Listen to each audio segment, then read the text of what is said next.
I guess my take-home message is, you know, it's okay not to believe if you don't, or if you have some doubts or whatever. It's not going to kill you.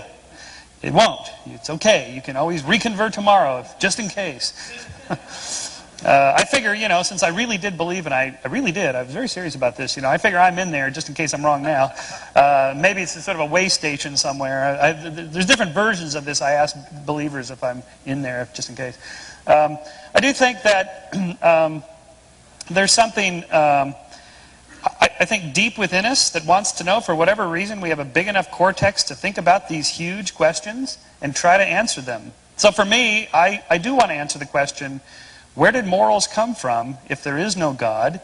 And how can you be good without God? Which is the subject of my next book called Why We Are Moral. And what could be more interesting than that? This is a hard scientific question to answer, and I'm working on it. Don't worry, you're not a lawyer. It is 8:20. We will return here at 8:40 for part 2. During the break, I was approached by one of you. What denomination do you belong to and why? I said, I am a Presbyterian for many reasons, but it is primarily the church in which I'm least likely to be hugged. Please keep that in mind after the break. I was also, my dear friend Judge Anderson is here from your Court of Appeals, and he stood up. He's the only other lawyer here, and he averred as how perhaps you had sprayed for lawyers tonight, and we're feeling very alone. Where are the rest of our panelists? If we can have Dr. Hovind and Dr. Shermer come back out. Or maybe not. Kyle, you get all 30 minutes. Now, here's what we're going to do. We're going to assign 10 minutes. We discussed this, an iterative process, big word meaning we're just making it up as we go along. And 10 minutes to each to hit the central points of their presentation. And then, I'll do my Oprah. If you have a question, and I emphasize, a question involves an inquiry, not a statement, not a speech. We'll do 3 questions at a time and allow the panel to choose the one that most interests them. So it's kind of, what's that show where you get thrown out when you're very boring and uninteresting? If your question doesn't make it, don't blame me. Michael Shermer, you're going to go first, 10 minutes. You missed the huddle up back there, so. Are you ready, Doctor? Go ahead.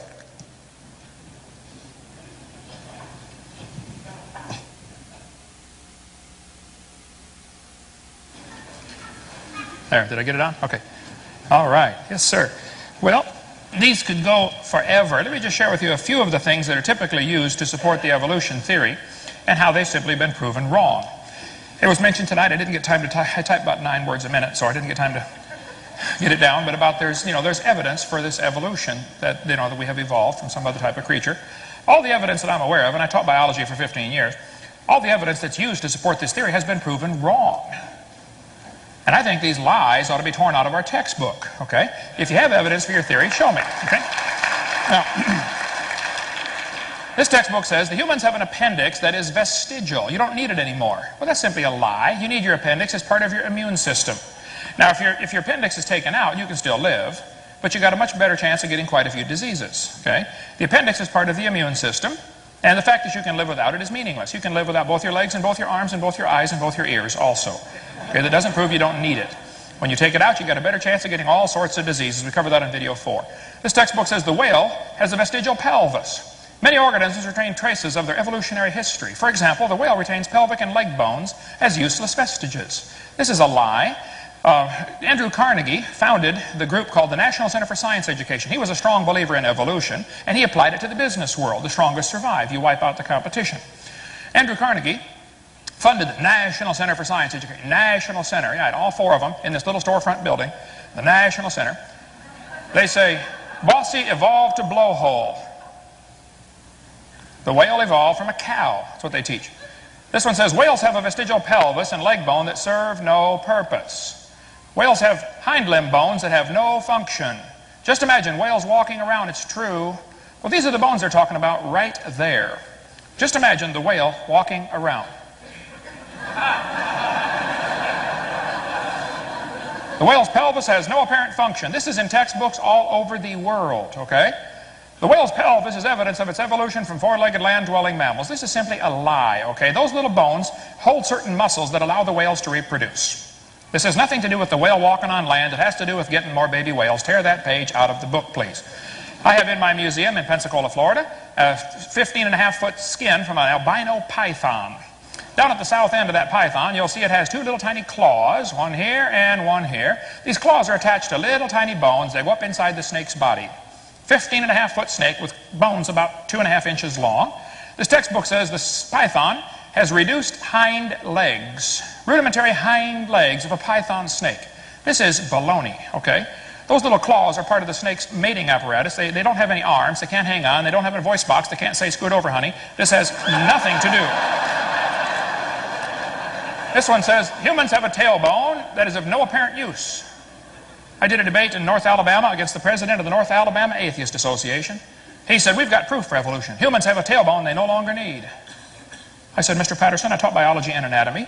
I happen to know there are 9 little muscles that attach to the tailbone, without which you cannot perform some valuable functions. I won't tell you what they all are, but trust me, you need those muscles." I said, "Now, if you think the tailbone is vestigial, then I will pay to have yours removed." Bend over. This textbook says, the coccyx is a small bone at the end of the human vertebral column. It has no present function and is thought to be the remainder of bones that once occupied the long tail of a tree-living ancestor. This is a lie, okay? You could use a tailbone if you had one. Okay, the tailbone is not vestigial. There are no vestigial organs, and if there were, that would be the opposite of evolution. That's losing, not gaining. This textbook says humans evolved from an ape-like ancestor. Every one of these along the way has been proven wrong. And once again, even if you could find fossils that we couldn't prove what they were, that wouldn't be evidence for evolution. You don't know those bones had any kids. So what about these cavemen? I mean, can an ape-like creature turn to a human? There's